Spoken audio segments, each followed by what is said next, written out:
पुण्यातील बांधकाम व्यावसायिक धीरज दिनेशचंद्र आरगडे वय वर्ष 38 राहणार कोहिनूर इस्टेट मुळा रोड वाकडेवाडी खडकी याच्यावर जंगली महाराज रोडवर भर दिवसा गोळीबार करण्याचा प्रयत्न केल्याची घटना घडली होती। ही घटना दिनांक 16 एप्रिल 2024 रोजी दुपारी 3:30 वाजण्याच्या सुमारास आरगडे हाऊस या ऑफिसच्या खाली असलेल्या रोडवर घडली होती। या गुन्ह्याच्या तपासात खळबळजनक माहिती समोर आली आहे। धीरज आरगडे यांचे वडील दिनेशचंद्र आरगडे यांनी 75 लाखांची खुनाची सुपारी दिल्याचं तपासात समोर आलंय। या प्रकरणी गुन्हे शाखा युनिट 1 च्या पथकाने 6 जणांना अटक केली आहे। आरोपींकडून गावठी बनावटीचं पिस्टल व एक जिवंत काडतूस जप्त केले। प्रॉपर्टीच्या वादातून वडिलांनी मुलाच्या खुनाची सुपारी दिल्याचं तपासात निष्पन्न झालंय। याबाबत धीरज आरगडे यांनी शिवाजीनगर पोलीस ठाण्यात फिर्याद दिली आहे। प्रवीण उर्फ पर्या तुकाराम कुडले राहणार सुतारदरा, योगेश दामोदर जाधव वय वर्ष 39 राहणार सुतारदरा कोथरूड, चेतन अरुण पोकळे वय वर्ष 27 राहणार वारजे, प्रशांत विलास घाडगे वय वर्ष 38 राहणार वारजे जकात नाका, अशोक लक्ष्मण ठोंबरे वय वर्ष 48 राहणार एरंडवना, दिनेशचंद्र उर्फ बाळासाहेब शंकरराव आरगडे असं अटक केलेल्या आरोपीचं नाव आहे। प्रवीण कुंडले हा रेकॉर्डवरील गुन्हेगार आहे। दाखल गुन्ह्याचा तपास करताना युनिट 1 च्या पथकाने सतत 4 दिवस जंगली महाराज रोड पासून ते सुतारदरा कोथरूड पर्यंत सरकारी व स्थानिक असे 200 ते 250 सीसीटीव्ही कॅमेरे पाहून तांत्रिक विश्लेषण केले।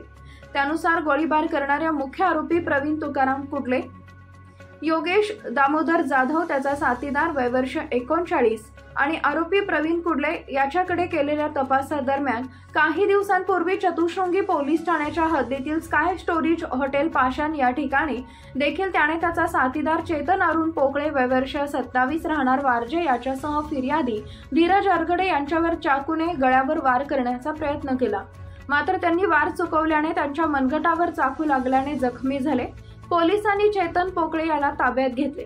आरोपीकडे केलेल्या तपासामध्ये या गुन्ह्याचा कट रचून सुपारी देणारे आरोपी निष्पन्न झाले। आरोपी प्रशांत विलास घाडगे वय वर्ष 38 राहणार वारजे जकात नाका व अशोक लक्ष्मण ठोंबरे वय वर्ष 48 राहणार एरंडवना यांना ताब्यात घेऊन चौकशी केली। चौकशीमध्ये गुन्ह्याच्या कटाचा मुख्य सूत्रधार धीरज आरगडे यांचे वडील दिनेशचंद्र उर्फ बाळासाहेब शंकरराव आरगडे हे असल्याचं कळाले। लागलीच यांना ताब्यात घेऊन चौकशी केली।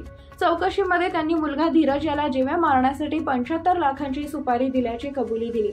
या प्रकरणी पोलिसांनी 6 जणांना अटक केली आहे। या प्रकरणी ही कारवाई पोलीस आयुक्त अमितेश कुमार, पोलीस सह आयुक्त प्रवीण पवार, अपर पोलीस आयुक्त गुन्हे शैलेश बलकवडे, पोलीस उपायुक्त गुन्हे अमोल झेंडे, सहाय्यक पोलीस आयुक्त गुन्हे युनिट 1 सुनील तांबे यांच्या मार्गदर्शनाखाली पोलीस निरीक्षक शब्बीर सय्यद, दरोडा वाहन चोरी विरोधी पथकाचे पोलीस निरीक्षक रंगराव पवार, सहाय्यक पोलीस निरीक्षक आशिष कवठेकर, पोलीस उपनिरीक्षक शेख रमेश तापकीर, गौरवदेव रामदळवी, गुन्हे शाखेचे पोलीस अंमलदार राहुल मखरे, महिला पोलीस अंमलदार रुखसाना नदाफ यांच्या पथकाने केली।